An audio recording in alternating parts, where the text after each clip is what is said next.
Hello नमस्कार. मी संध्या माझ्या अजून एका नवीन व्हिडिओमध्ये माझ्या सर्व गोडताईंचं मैत्रिणींचं अगदी मनापासून स्वागत आहे.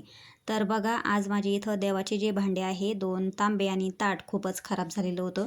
कारण आमच्याकडं बोरचं पाणी असल्यामुळे ते खूपच खराब होतात. तिसऱ्या दिवशी जरी घासले किंवा दररोज घासले तर बोरचं पाणी भरलं का खूपच खराब होऊन जातात. आणि माझ्याकडे इथं भैया पावडर संपलेलंच होतं आता. पितांबरी भैया पावडर वगैरे काहीच नव्हतं.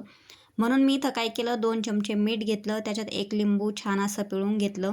त्याच्यानंतर व्हिनेगर होतं, ते व्हिनेगरसुद्धा टाकलं त्याच्यामध्ये 1 झाकण. आणि हे तिन्हींचं जे मिश्रण आहे ते छान असं मिश्रण म्हणजे तयार करून घेतलेलं आहे. बघा, मी मिक्स करून घेतलेलं आहे.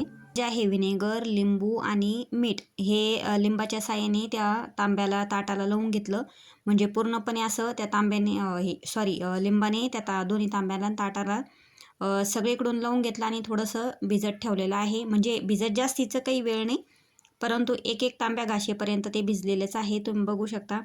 आणि त्याच्यानंतर मी हातानेच ते पाणी असं मिठाचं वगैरे पाणी असं चोळून घेतलेलं आहे. तर तुम्ही रिझल्ट बघू शकता, एकदम छान असं निघालेलं आहे. तर तुम्हीसुद्धा एक वेळेस नक्कीच ट्राय करून बघा. तर जे आहे माझ्याकडं तांबे आणि ताटं, तर ते बोरचं पाणी असल्यामुळे काय होतं, एकदम आतूनसुद्धा एकदम गंज वगैरे चढतो. आणि समर्थाच्या पप्पांना काय सवय की तांबे रिकामे ठेवायचे नाही देवघरात, ते भरून ठेवायचे नेहमी. म्हणून काय होतं, आतून पण एकदम गंज झालेला आहे त्या तांब्यांना. म्हणून मी काय केलं, अशा प्रकारे हे जे लिक्विड आहे ते तयार केलेलं आहे. तुम्ही पण ताईंनो, मैत्रिणींनो, नक्कीच असं करता का हे कमेंट करून नक्कीच सांगा. तर मी अगोदर जेवढं शक्य होईल तेवढं हाताने त्या तांब्यांना असं चोळून घेतलं. त्याच्यानंतर ते खराब डाग वगैरे पडू नये त्याचे व्हिनेगरचे वगैरे, म्हणून मी काय केलं, थोडंसं साबणीनं आणि घासणीनं तांबे थोडेसे घासून घेतलेले आहे आतून बाहेरून. खूपच छान असा रिझल्ट आलेला आहे. आणि तुम्हीसुद्धा अशीच काहीतरी आयडिया करता का हे पण सांगा. आज मी पहिल्यांदा करून बघितलेलं आहे.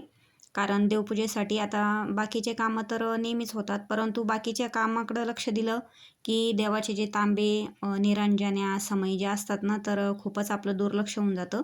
म्हणून म्हटलं चला आज आहे ना, तर देवांचे जे भांडे आहे, तांबे, ताटं, आपण ते स्वच्छ करू. आणि सहज मी असा व्हिडिओ केला की याने खरोखर निघतं का? मी तसं एका व्हिडिओमध्ये बघितलंच होतं, परंतु म्हटलं आपल्याकडून हे ताटं, तांबे निघता की नाही स्वच्छ. स्वच्छ निघाले तरच व्हिडिओ अपलोड करीन, आणि जर नाही निघाले ना व्हिनेगरनं वगैरे, तर नाही टाकणार. म्हणून मी अशा प्रकारे सहज असा व्हिडिओ केला. तर खरंच सांगते, रिझल्ट तुम्ही बघू शकता, खूपच छान असे स्वच्छ निघालेले आहे. तर चला ताईंनो, व्हिडिओचा एंड येथेच करते. आणि तुम्हाला व्हिडिओ कसा वाटला नक्कीच सांगा. आणि तुम्हीसुद्धा असे काही आयडिया करतात का हे पण सांगा. तर एकदम माझं देवाचे जे ताट, तांबे हे एकदम स्वच्छ निघालेले आहे. आणि तुमच्याकडे सुद्धा अशा काही नवीन नवीन आयडिया असतील, काही टिप्स असतील, तर मला नक्कीच सांगण्याचा प्रयत्न करा. मी सुद्धा नक्कीच करून बघेल, कारण मला पण थोड्याशा नवीन आयडिया येतील किंवा थोडंसं व्हिडिओ बनवायला पण छान छान अशा कमेंट जर आल्या तर छान छान व्हिडिओ बनवेल. तर नक्कीच सांगा. व्हिडिओ जर आवडला तर लाईक करा, शेअर करा आणि सबस्क्राईब करायला अजिबात विसरू नका. माझ्या सर्व गोडताईंना, मैत्रिणींना शुभ सकाळ. कारण आता सकाळचे 10:30 वाजलेले आहे आणि बाकीचे सगळे कामं बाकी आहे. माझ्या सर्व गोडताईंना, मैत्रिणींना बाय.